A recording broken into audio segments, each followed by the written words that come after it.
রাশি দেখো, আমি উজ্জ্বল বা পরমার মতো তোমাকে ভালো করে চিনি না, বা যতটুকু তোমাকে আমি দেখেছি, যতটুকু আমি বুঝেছি তোমাকে, আমার মনে হয় না তুমি এই কাজটা করেছো। তোমার মনে হচ্ছে ভুল করেনি? what are you saying? উচি, আমি আবারও বলছি, আমাদের মধ্যে আমি কোনো ভুল বোঝাবুঝি চাই না। আফটার অল দেব আমাদেরই একজন। শুনুন, উনি তো একটা এমার্জেন্সি কাজে বাইরে গেছেন, তাই আপনি আমাকে বলতে পারেন, কারণ আমি ওনার ছেলের বউ বলছি। বলুন।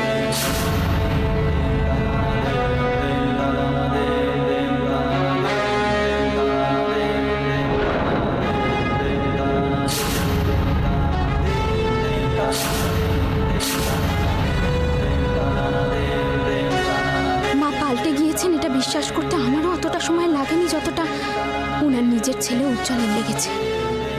ওনাকে মায়ের সম্মান দিতে দুবারও ভাবিনি আমি। ওনাকে ভরসা করে পুরনো সব কিছু ভুলে নতুন একটা জীবনের স্বপ্ন দেখেছিলাম আমি। এখন এটা বিশ্বাস করতেও কষ্ট হচ্ছে যে মায়ের এই ভালো মানুষটা আসলে অভিনয় ছাড়া আর কিচ্ছু নয়। কিন্তু সবটা এখন পরিষ্কার আমার কাছে, স্পষ্ট বুঝতে পারছি অপলা রায়ের মা রূপের পেছনে আগে সেই ভয়ঙ্কর রূপটাও রয়েছে। কিন্তু এটা আমি সবার সামনে প্রমাণ করব কি করে? কি করে খুলে দেবো এই ভালো মানুষের মুখোশটা? ঠাকুর, ঠাকুর তুমি আমায় বলো, কি করব আমি এখন? কি করব?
কাজ করছো দিদি? দেখতেই তো পাচ্ছ কাজ করছি। কিছু বলবে? বলবো মানে আসলে একটা ব্যাপার তোমাকে বলতে চাইছিলাম। সেটা হচ্ছে আমার না অশ্মিকে নিয়ে খুব চিন্তা হচ্ছে। ও যে তুমি সেদিন অশ্মির ওখানে গেলে না, আমার মনে হয় তোমার সেদিনই অশ্মিকে এ বাড়িতে জোর করে নিয়ে আসা উচিত ছিল। পৃথা, আমি খুব একটা জরুরি কাজ করছি, বুঝলে? ইম্পর্টেন্ট কিছু না বলা থাকলে আমাকে একটু একা ছেড়ে দাও প্লিজ।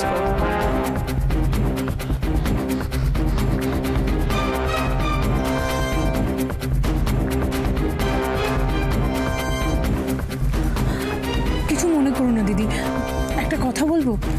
আমার কিন্তু মনে হচ্ছে যে অশ্মির এই এত তাড়াতাড়ি এসবের মধ্যে জড়ানোটা উচিত হবে না। এটা ওদের ব্যাপার, ওরা নিশ্চয়ই ভেবেচিন্তে স্টেপটা নিয়েছে। আমার কিন্তু তা মনে হয় না। আমি না অশ্মি আর দেব দুজনকেই খুব কাছাকাছি থেকে অবজার্ভ করেছি। দুজনেই খুব হুজুগে, হুইমজিক্যাল।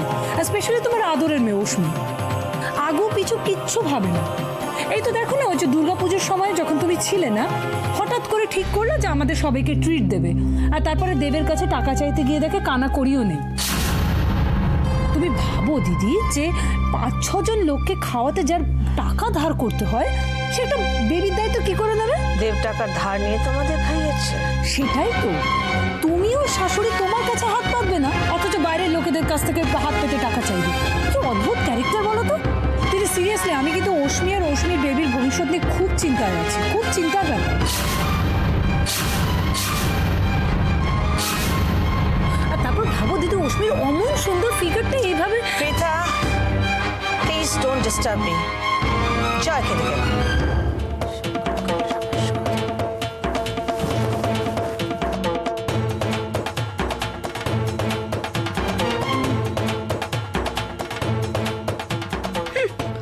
আমার কথাগুলো দিদি সেভাবে কানেই নিল না। নিশ্চয়ই কিছু অন্য চিন্তা করছে অপলা রায়। খুব বড় কোনো প্ল্যান হবে, আই এম শিওর। কিন্তু সেটা কি? কি বলছিস তুই? রাশির বিপদ?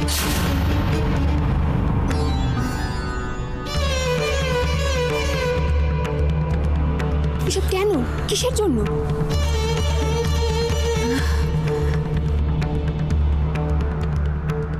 এসব কোনো কিছুই ভালো ইঙ্গিত নয়। আর আমি এই ভয়টা পেয়েছিলাম বলে রাশির কাছে ছুটে গেছিলাম ওকে সাবধান করতে। ঠিকই বলেছি ফুলবল বৌদি। রাশি অপলা রায়কে বিশ্বাস করেছে, তোমরা সবাই অপলা রায়কে বিশ্বাস করেছো।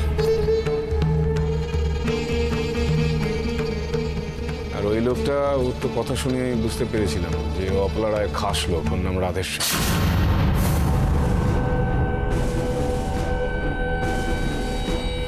আমি জানি যে কাজটা বিক্রমপুরে সোজা পথে হয়নি, সেই কাজটাই এখন অপলা রায় বাঁকা পথে করতে চলেছে। আর রাশি থাকলে সেটা সম্ভব নয়, ও জানতে পারলেও সম্ভব নয়। তাই এই মুহূর্তে ওকে সরিয়ে দেওয়াটা সবচেয়ে বেশি জরুরি।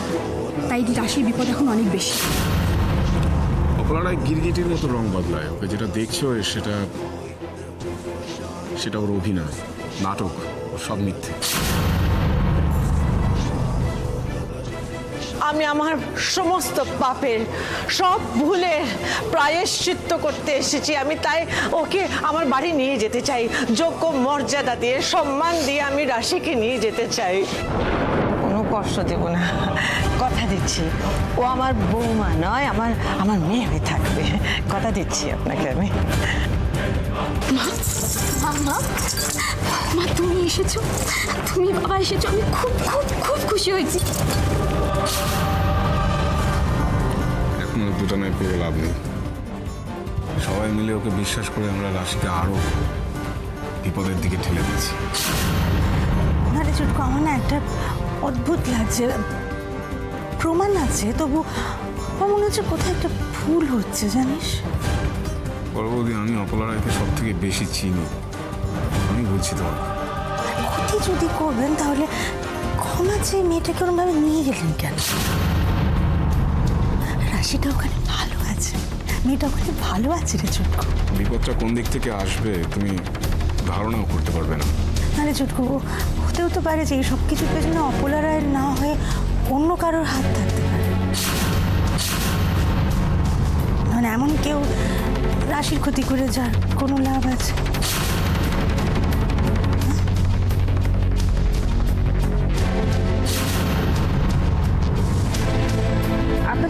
ভালোবাসো তাই না? বোঝা যায় আপনাকে দেখলে। এই অবস্থায় আপনার যদি এদিক ওদিক হয় আপনার ভীষণ বিপদ। একটু সাবধানে থাকবেন। সে আর বলতে। কে আসবে আপনাকে নিতে? আবার কি? আপনার বর বুঝি? এই কদিন বোধহয় আমার থেকেও বেশি টেনশন ওই করেছে।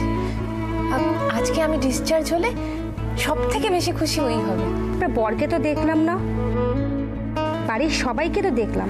আসলে ওই অত ভিড়ের মধ্যে বোধহয় আপনি ঠিক বুঝতে পারেননি।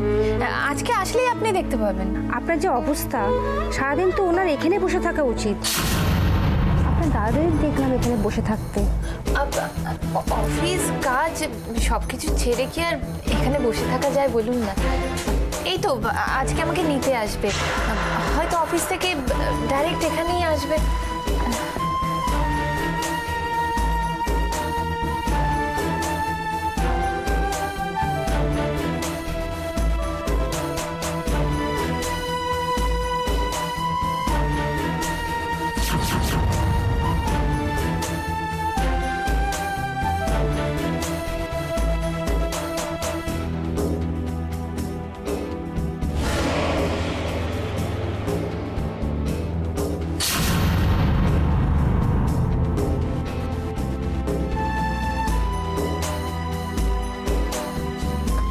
কি ব্যাপার দেবদা, এত সকাল সকাল অফিসে?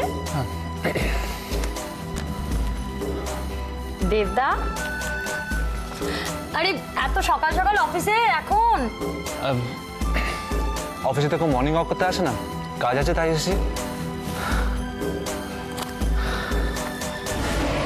দেবদা, তোমাকে কেমন একটা অন্যমনস্ক লাগছে। কোনো কারণে কি মুড অফ? দেবদা, খুব টেন্স দেখাচ্ছে কেন তোমার? কোনো প্রবলেম হয়েছে? আচ্ছা, অশ্মি ভালো আছে তো? দেবদা, তুমি আমাকে বলো, দেখো, বললে মনটা হালকা হবে। কি বলবো কিছুই বুঝতে পারছি না। আসলে আসলে অশ্মির শরীরটা ঠিক ভালো নেই। সামনে একটা ট্রিটমেন্টের জন্য হিউজ খরচা রয়েছে। তাছাড়া অশ্মি ভর্তি রয়েছে চেক আপের জন্য। আজকেই ছাড়বে। কি করে যে সব অ্যারেঞ্জ করবো কিচ্ছু বুঝতে পারছি না। কেন? অশ্মির বাড়ির সঙ্গে যখন সব প্রবলেম মিটেই গেছে, তাহলে তুমি তো আন্টিকে... সরি দেবদা, তুমি একটা কাজ করতে পারো। আমার মনে হয় সমস্ত ব্যাপারটা না তুমি একবার রাজ স্যারকে বলো। উনি তোমার উপর ভরসা করেন। আর আমার মনে হয় তুমি যদি বলো, উনি কিছু না কিছু একটা ব্যবস্থা ঠিক করবেন। রাজদা অলরেডি আমাকে অনেকবার হেল্প করেছে, দরকার পড়েছে যখন টাকা দিয়েও হেল্প করেছে, কিন্তু চাওয়ার তো একটা লিমিট আছে, তাই না? তাতে কি হয়েছে? টাকাটা তো তুমি লোনে নেবে, পরে ফেরত দিয়ে দিলেই তো হলো। রাজদা 5 চাইলে 50 দেয়। যেটা দিয়েছে সেটা এখনো শোধ করতে পারিনি। আমি এইভাবে আর বোঝা বাড়াতে পারবো না। কিন্তু দেবদা, এত কিছু ভেবে তুমি তো নিজের টেনশনটাকে বাড়াচ্ছ। এখন এত কিছু ভেবে সময় নষ্ট করলে তুমি বলো তো অশ্মির জন্য কি সেটা ভালো হবে?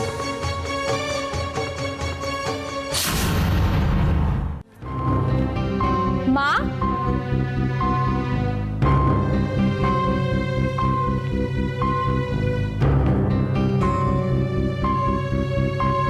মা,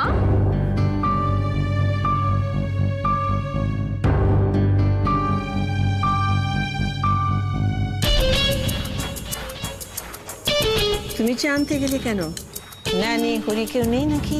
আপনি এতদিন ধরে আমার যত্ন আত্তি করছেন, আমার এত খেয়াল রাখছেন, তাই ভাবলাম কিছু করি আপনার জন্যে। একটু চিন্তায় পড়লেন? না মানে চিন্তায় আছেন বলে মনে হচ্ছে। অশ্মিকে নিয়ে চিন্তা হচ্ছে? ভাববেন না মা, অশ্মির কিচ্ছু হবে না। আপনি ছাড়া আরো অনেকে আছে যারা অশ্মির ভালো চায়। সবাই মিলে ভালো চাইলে অশ্মির কিচ্ছু হবে না।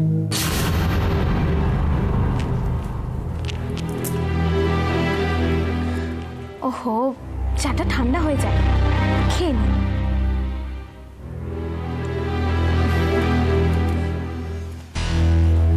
তোমার শরীরটা কেমন আছে? ওষুধ টষুধ খাচ্ছ তো?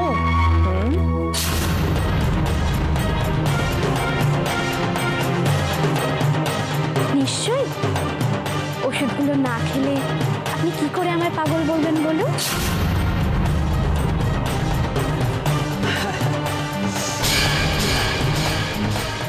আমি তোমাকে তাই বলি বুঝি। আমি তো বরং যারা এসব কথা বলে তাদের বকাবকি করি, প্রতিবাদ করি। আমি তো সবাইকে বলি তুমি কত স্মার্ট, কত বুদ্ধিমতী। তা মা হিসেবে বলছি নিজের অযত্ন করো না। যাই হয়ে থাক না কেন, বাড়াবাড়িটা ভালো লাগে। জানি আমি বাড়াবাড়ি করলে আমাকে মামনির মতোই পাগলা গালুতে যেতে হবে, তাই তো? তবে আমাকে নিয়েও খুব একটা চিন্তা করতে হবে না আপনাকে। আমি আমার ওষুধগুলো একদম টাইম মতো খাচ্ছি। ইভেন ওষুধগুলো খাওয়ার পরেই তো আমি এত ভালো, এত সুস্থ আছি। আমার বুদ্ধিটা একদম খুলে গেছে, চোখের সামনে সব কিছু পরিষ্কার হয়ে গেছে, সব কিছু বুঝতে পারছি।